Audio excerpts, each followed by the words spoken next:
Yeah. Hello and welcome back to my channel. My name is Elena. If you're new here, welcome. I'm so glad that you're here. So I went into Target to get just a couple of items, and I didn't even get past the dollar spot because I was like a moth to a lantern. I just like flocked there. No.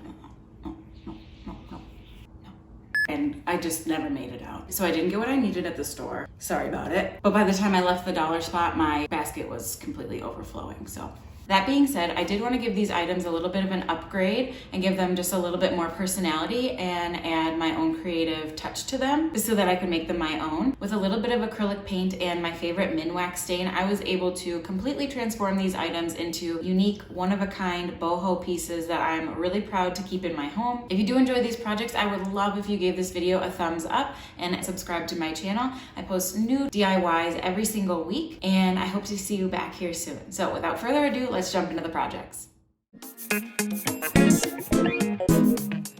For this first project, I used one of Target Dollar Spot's DIY macrame planter kits and a variety of acrylic paints. I actually mixed a few custom paint colors because I was looking for two different tones of terracotta. Shocker, I know. But I followed first the instructions that came with the kit to make the macrame cording into the plant hanger, and then I penciled my color blocking for the bottom part of my pot.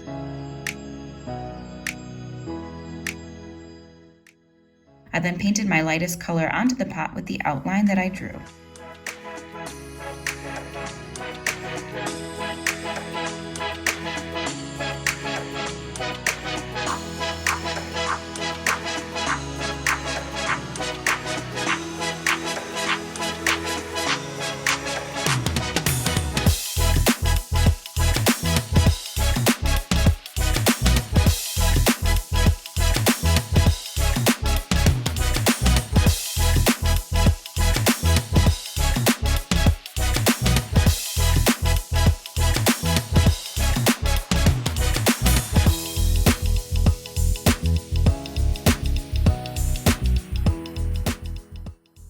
Next, I attempted to freehand paint my dark colors onto the pot by just following the lines that are imprinted on it, but I didn't have a steady enough hand, so I used painter's tape to get the straight line that I wanted. Yeah, I should have just done that in the first place.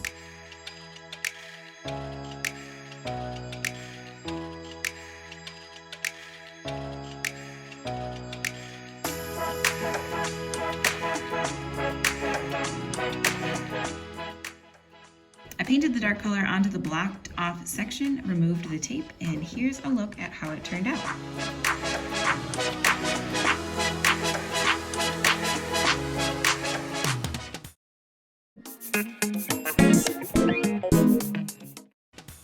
For this next project, I picked up one of these wood peace sign Lazy Susans, some minwax stain in the color Early American, and white acrylic paint. And although I like the color of the Lazy Susan, I wanted to create some contrast between the Lazy Susan itself and the design I planned to paint on it, so I went ahead and stained the entire thing. If you haven't tried this color stain, I highly recommend it. Since trying it a few months ago, I haven't used any other stain since. It's just so good.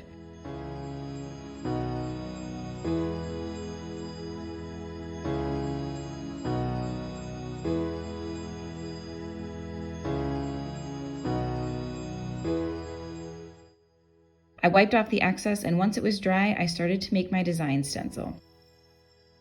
I then took some tinfoil and pressed it into a section of the peace sign so that the shape would emboss onto the foil.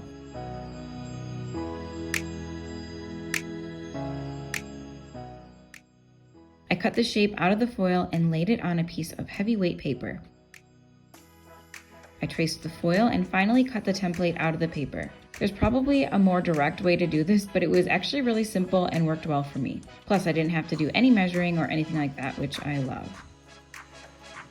Next, I folded my template in half and started cutting tiny pieces out to create my design. You can of course do whatever kind of pattern you like. I was just trying to keep my design simple.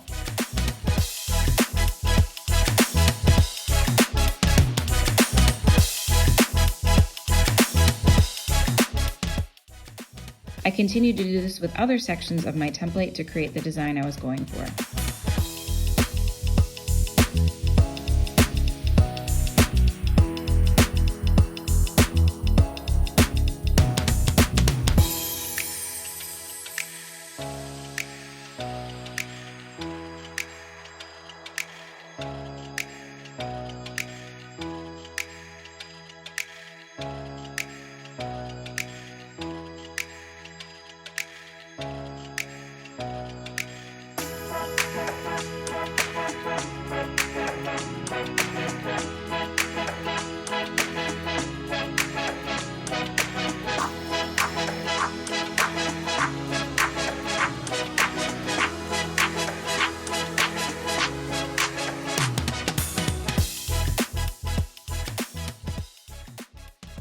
Next, I laid my stencil on one of the sections of the Lazy Susan and used a stipple brush with my acrylic paint to paint on my pattern. I made sure to have a very little amount of paint on my brush so that I wouldn't get any paint bleeding under my stencil.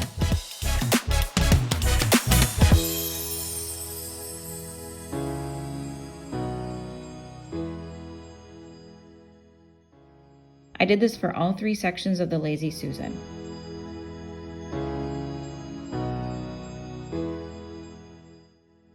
Next, with a small paintbrush, I applied some extra freehand details to finish it off.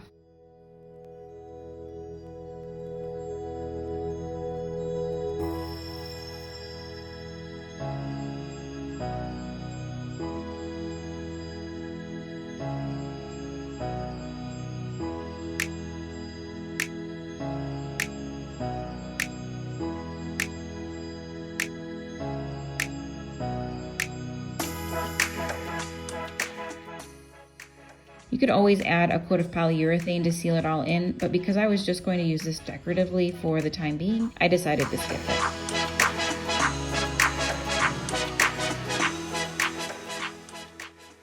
Here's a peek at the finished product.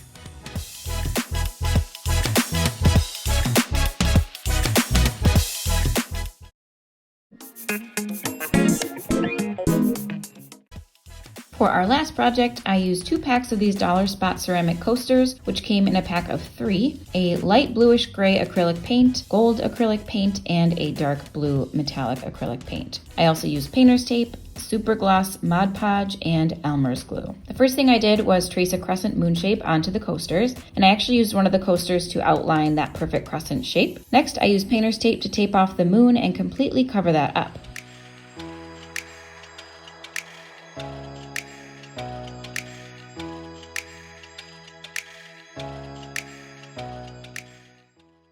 I painted 2 coats of my bluish gray onto the coasters and let them dry.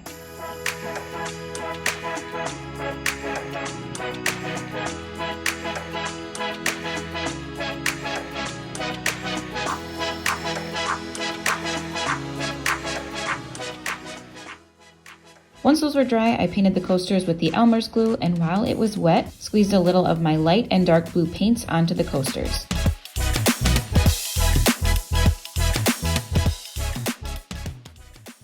I then used a skewer to swirl the paints around until I achieved the marbling look I wanted.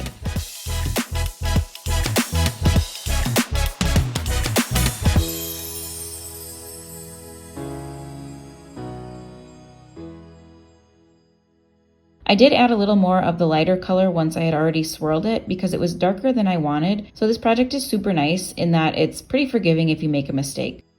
You might see air bubbles popping up as your paint settles, but you can just lightly blow on them to pop them and use your skewer or a toothpick to fill in the divots. I let this dry for several hours before moving on to the next step because my paint and glue mixture were pretty thick. After everything was completely dry, I removed my painter's tape and outlined everything in my metallic gold paint.